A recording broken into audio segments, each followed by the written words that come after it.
नमस्कार जी, स्वागत है आप सभी का मेरे चैनल जीत कोड में। और आज की इस वीडियो में हम बात करने जा रहे हैं कंस्ट्रक्टर इन पाइथन के बारे में। सो बिना टाइम वेस्टिंग के वीडियो को स्टार्ट करते हैं। अगर आपने सी प्लस प्लस लैंग्वेज को पढ़ा होगा तो आपको कंस्ट्रक्टर के बारे में पता होगा, लेकिन अगर आपने सी प्लस प्लस लैंग्वेज को नहीं पढ़ा तो आज की इस वीडियो में मैं बेसिक से आपको कंस्ट्रक्टर के बारे में बताऊंगा कि कंस्ट्रक्टर क्या होता है, पाइथन प्रोग्रामिंग लैंग्वेज में कंस्ट्रक्टर को हम कैसे इंप्लीमेंट करते हैं। सो इंप्लीमेंटेशन को स्टार्ट करते हैं। तो कोड को राइट करने से पहले सबसे पहले डिस्कस करते हैं कि कंस्ट्रक्टर होता क्या है। अब जो एक कंस्ट्रक्टर है वो एक ऐसा मेथड होता है, ऐसा फंक्शन होता है जो कि जब ही किसी क्लास का कोई ऑब्जेक्ट बनता है उसी टाइम के ऊपर एग्जीक्यूट हो जाता है।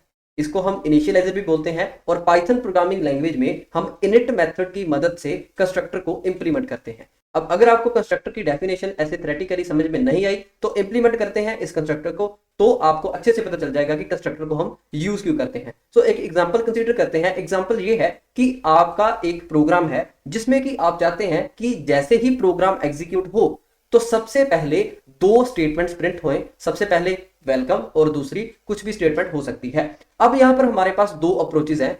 सबसे पहली अप्रोच ये है कि हम अपनी क्लास में एक डिस्प्ले या किसी भी नाम का फंक्शन बनाएं और उस फंक्शन में हम वो दो स्टेटमेंट्स को प्रिंट फंक्शन लगाकर प्रिंट करवा दें और एट द एंड हम उस क्लास का ऑब्जेक्ट बनाकर उस क्लास के ऑब्जेक्ट डॉट ऑपरेटर के साथ उस फंक्शन को कॉल कर दें। अब जो पहली अप्रोच है वो सही है, आप इसको यूज कर सकते हैं, लेकिन ऐसा काम करने के लिए हमारे पास जो सेकंड अप्रोच है वो ज्यादा ऑप्टिमाइज है। और सेकंड अप्रोच है कि आप ऐसा काम करने के लिए कंस्ट्रक्टर को यूज कर सकते हैं। अब कंस्ट्रक्टर, जैसे कि मैंने आपको पहले ही बताया कि जब भी आप किसी ऑब्जेक्ट को क्रिएट करते हैं किसी भी क्लास के, तो उस क्लास का जो कंस्ट्रक्टर है वो ऑटोमेटिकली एग्जीक्यूट हो जाता है, आपको उसको कॉल करने की जरूरत नहीं पड़ती। अब इसी एग्जांपल को सबसे पहले हम इंप्लीमेंट करते हैं। सो यहां पर सबसे पहले मैं एक डेमो नाम की क्लास बना लेता हूं। तो डेमो नाम की क्लास मैंने क्रिएट कर ली है। अब यहां पर मैं एक मेथड बनाऊंगा और पाइथन प्रोग्रामिंग लैंग्वेज में हम कंस्ट्रक्टर को इनिट मेथड की मदद के साथ इंप्लीमेंट करते हैं। सो मेथड बनाने के लिए सबसे पहले यहां पर हम डेफ कीवर्ड लगाएंगे और इनिट मेथड के जो स्पेलिंग है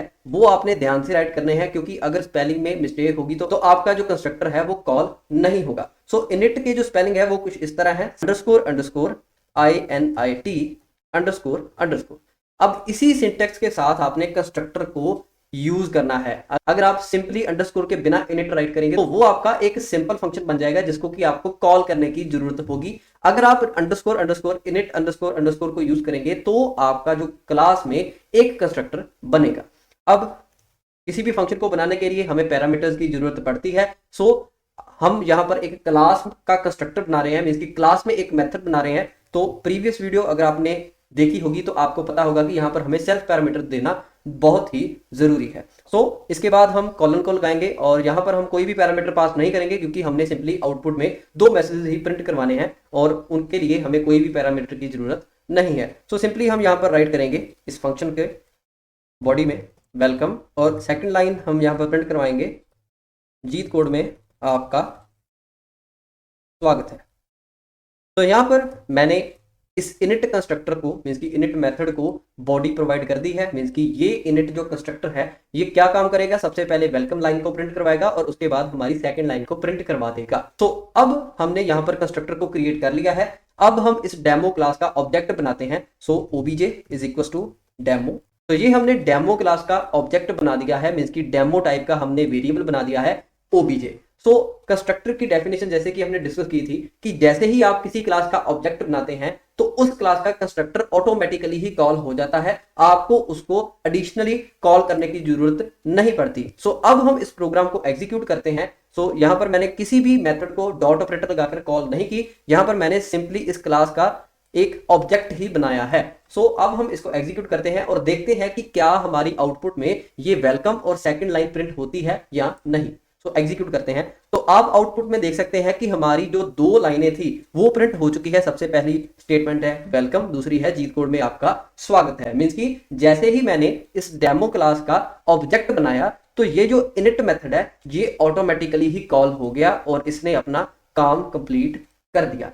अब इस मेथड को हम इनिशियलाइजर भी बोलते हैं। मींस की अगर हमारे पास कुछ ऐसा प्रोग्राम है जिसमें कि हम क्लास के जो इंस्टेंस वेरिएबल्स हैं उनको एक डिफॉल्ट वैल्यू प्रोवाइड करना चाहते हैं, तो वो भी हम इस कंस्ट्रक्टर की मदद के साथ कर सकते हैं बहुत ही आसानी के साथ। उसको भी हम डिस्कस करेंगे, लेकिन उससे पहले यहां पर मैंने इनिट के आगे और पीछे से अंडरस्कोर को रिमूव कर दिया है। सो अब आप देख सकते हैं कि जो इनिट ये जो मेथड है ये एक ऑर्डिनरी फंक्शन बन चुका है, ऑर्डिनरी क्लास का मेथड बन चुका है।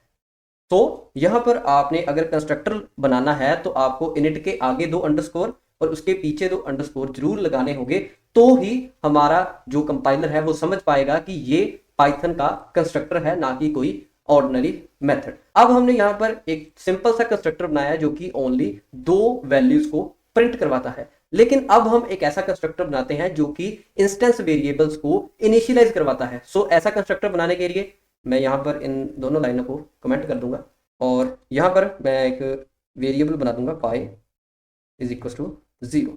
तो यहाँ पर एक छोटा सा हम प्रोग्राम राइट करने जा रहे हैं, वो है एरिया ऑफ सर्कल को कैलकुलेट करने का प्रोग्राम। सो यहाँ पर हम चाहते हैं कि जैसे ही इस डेमो क्लास का ऑब्जेक्ट बने तो हमारी पाई की वैल्यू हो जाए 3.14। सो ऐसा करने के लिए सबसे पहले हम इस इंस्टेंस वेरिएबल्स को अपने इस इनिट मेथड में लेकर आएंगे। सो इंस्टेंस मींस कि क्लास के खुद के वेरिएबल्स को मेथड में लाने के लिए हम यूज करते हैं सेल्फ पैरामीटर को। सो यहां पर हम राइट करेंगे self dot pi is equal to 3.14।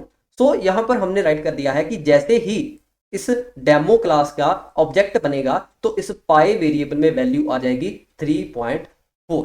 और अब हमने अपने कंस्ट्रक्टर से काम करवा लिया है।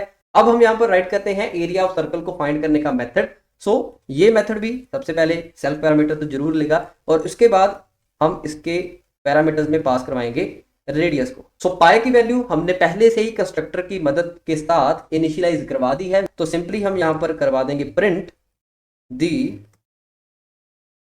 एरिया ऑफ सर्कल इज और कॉमा लगाकर सेल्फ डॉट पाई मींस की जो इंस्टेंस वेरिएबल पाई में वैल्यू है उसको इनटू कर दीजिए रेडियस के स्केयर के साथ।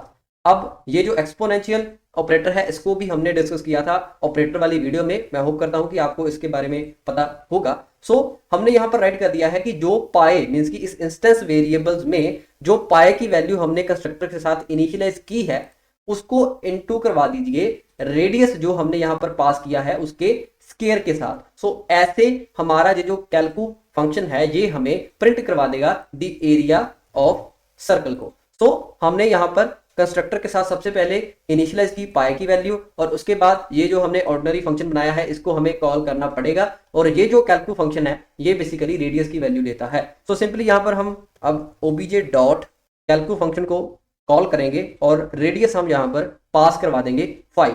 तो अब अगर मैं इस प्रोग्राम को एग्जीक्यूट करता हूं तो आप यहां पर देख सकते हैं the area of circle is 78.5 जो 5 रेडियस के साथ हमें मिल चुका है एरिया ऑफ सर्कल। सो ऐसे आप इस कंस्ट्रक्टर को यूज करके इंस्टेंस वेरिएबल्स को इनिशियलाइज करने के लिए भी यूज कर सकते हैं। अब देख लेते हैं कि ये जो पूरा प्रोग्राम एग्जीक्यूट हुआ है इसका फ्लो कैसे चला है। तो सबसे पहले यहां पर डेमो क्लास का एक ऑब्जेक्ट बनेगा obj नाम का और जैसे ही इसका ऑब्जेक्ट बनेगा तो इस डेमो क्लास का जो हमने कंस्ट्रक्टर बनाया है वो एग्जीक्यूट हो जाएगा, क्योंकि कंस्ट्रक्टर तब ऑटोमेटिकली एग्जीक्यूट हो जाता है जब हम उस क्लास का ऑब्जेक्ट बनाते हैं। सो जैसे ही ये इनिट मेथड कॉल होगा तो सेल्फ डॉट पाई मींस की इस इंस्टेंस पाई वेरिएबल में वैल्यू आ जाएगी 3.14।